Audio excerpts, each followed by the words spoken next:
It was a brutal day in the Commons as Angela Rayner took a verbal beating during Prime Minister's questions. Struggling to defend Labour's latest blunders, Rayner found herself stammering through her responses, only to be mercilessly mocked from across the aisle. The opposition was called out live and direct for misleading claims, and the reaction in the chamber said it all. What happened next left even Labour supporters cringing. Let's have a watch of this. But first, hit the like button and subscribe to the channel for more. Have a watch. To Mel Stride. Thank you, Mr. Speaker. Mr. Speaker, it is a pleasure to stand opposite the Right Honourable Lady. Despite what many may think, we have a great deal in common, not least that we both viscerally disagree with the Chancellor's tax policies. And it is great to see the Right Honourable Lady standing in temporarily for the Prime Minister for the second week running, although I know there are many sitting behind her who wish this was a permanent arrangement. Indeed, Mr. Speaker, you will find many of their names amongst the 122 who have signed up to oppose the government's welfare bill.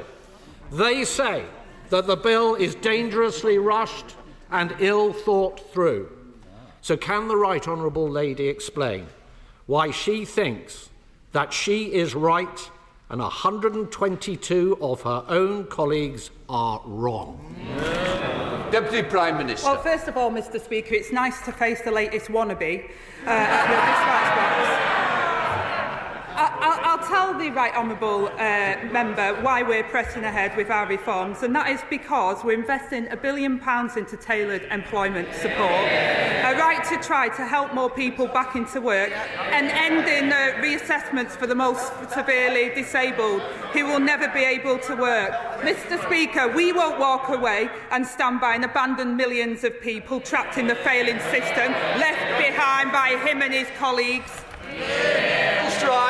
Well, Mr. Speaker, the Right Honourable Lady completely sidestepped my question. She can't even defend her own government's policy. Can she at least assure the House that the vote on Tuesday will actually go ahead? Deputy Prime Minister. Mr. Speaker, I don't know if he sort of listened to what I said because I was reading off the script, but what I can tell him, and I don't need a script, we will go ahead on Tuesday. Well, there you have it, Mr. Speaker. There will be a vote in this House on Tuesday on the welfare bill, although many on the back benches could be forgiven for thinking they've heard this before with the winter fuel payment, where they were marched up the hill, and we all know where that story ended. But, Mr. Speaker, on this side of the House, we are absolutely clear. We will help her to get their bill through if they can commit to actually reducing the welfare bill and getting people off benefits and into work. Can the Right Honourable Lady make that commitment right now? Yes or no? Well, if ever we needed a reminder of the party opposite having no shames, it's their demands for this bill, Mr. Speaker. He demands a programme to help people into work, exactly what this bill does. After he left 1 in 8 young people out of the economy, he demands no new taxes from the party that raised taxes to record levels, and he demands further welfare savings, Mr. Speaker, from the man who was in charge as the welfare bill absolutely belittled. They say cut welfare bill, they failed. They say cut people in work, they failed. They say no tax increases, they failed. Mr. Speaker, I'm afraid the Right Honourable Lady has clearly not read her own legislation. The bill will see the number of people on welfare rising for every single year going forward. There is no commitment from the Right Honourable Lady to cut the number of people on welfare.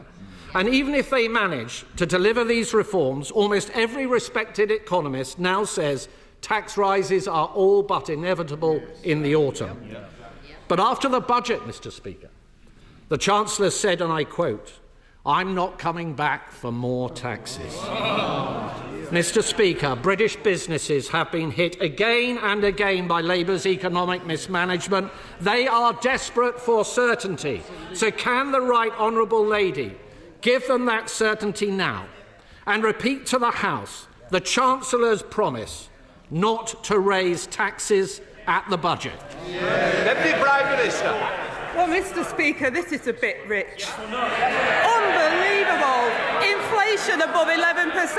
The biggest tax rises by their party. I take no lectures. And on this issue in particular, Mr. Speaker, they can't make their minds up. First they said our reforms were taking too long, then they say they were rushed, then their front bench said our measures were too tough, and now they say they need to be tougher. No plan, no idea. I wonder why their party was left in such a mess. Mr. Speaker, the whole House will have heard that the Right Honourable Lady did not repeat the Chancellor's promise not to raise taxes. And Britain's businesses have today been put on notice. Tax rises are coming. Specifically, in her own area, despite Labour's promises to freeze council tax, the IFS says that the spending review will mean the biggest council tax increases in a generation, a £7 billion tax rise. And yet the Chancellor and the Prime Minister have repeatedly claimed that the government will not raise taxes on working people. So can I ask the Right Honourable Lady, why doesn't she think that council tax is paid by working people? Deputy Prime Minister. Again, Mr. Speaker, I think they've got an absolute nerve when council tax rose every single year under their government. In fact, Mr. Speaker, I had to turn down the Tories on the LJ who wanted me to take away the precept to make sure that they could raise taxes above the 5%. We've kept it there, Mr. Speaker, while delivering money for local government where they had austerity, put taxes up and ruined the British economy. Well, Mr. Speaker, when you cut out the blather, isn't the reality that this Labour government has condemned us to higher taxes, more debt, fewer jobs, more pain for businesses right up and down our country? Borrowing up, unemployment up, inflation up. Yet the Right Honourable Lady tells us the government's plan is working. It's not just me who isn't convinced, Mr. Speaker. The people behind her are not convinced either. And neither are the public. In fact, Mr. Speaker, I'm not even sure if the Right Honourable Lady herself is convinced. So can I ask her, isn't she just a little embarrassed to be defending policies she doesn't even agree with herself? Deputy Prime Minister. Mr. Speaker, I'm embarrassed every week that somebody comes here from their opposition who doesn't apologise for the mess they left this country in. There was one party that crashed the economy and left families paying the price. We're putting working people first, Mr. Speaker. I'm proud. We've got a huge boost to the minimum wage, the biggest uplift to affordable housing in a generation, and expanding free school meals to 500,000 children. The Tories' choice, billions of pounds in unfunded tax cuts for the very wealthiest. We know where that gets us. It's their same old Tory failed approach. They haven't listened and they haven't learned a thing. Joe Morris. Thank you. Lastly, King Charles's wishes are said to have been overruled by Prime Minister Keir Starmer in bringing forward President Trump's state visit to September, despite royal concerns about the American leader's threats to Canada. The Prime Minister is said to have prioritised strengthening UK-US relations over the palace's preferences for a more measured approach. Britain and the US are expected to confirm the full state visit, as the Prime Minister hopes to capitalise on Trump's enduring fascination with the royal family. The palace had hoped for a more leisurely and considered approach, building towards a full state visit, according to sources. The accelerated timeline has created difficulties for the King, who serves as Canada's head of state, whilst Trump has repeatedly suggested the country could become America's 51st state.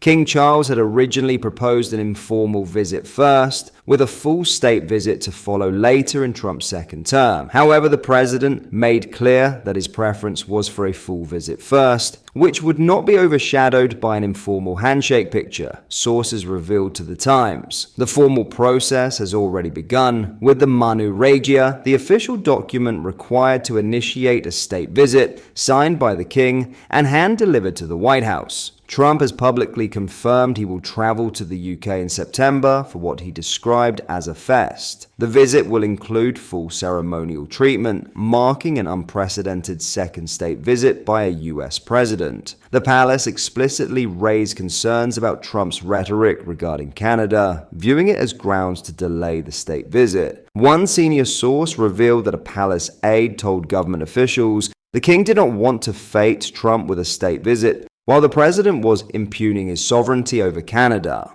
What are your thoughts on what we discussed in today's video? Let me know down in the comment section below. If you've not yet already, make sure you do drop a like on this video and subscribe to the channel for more British content. Thank you, take care, goodbye.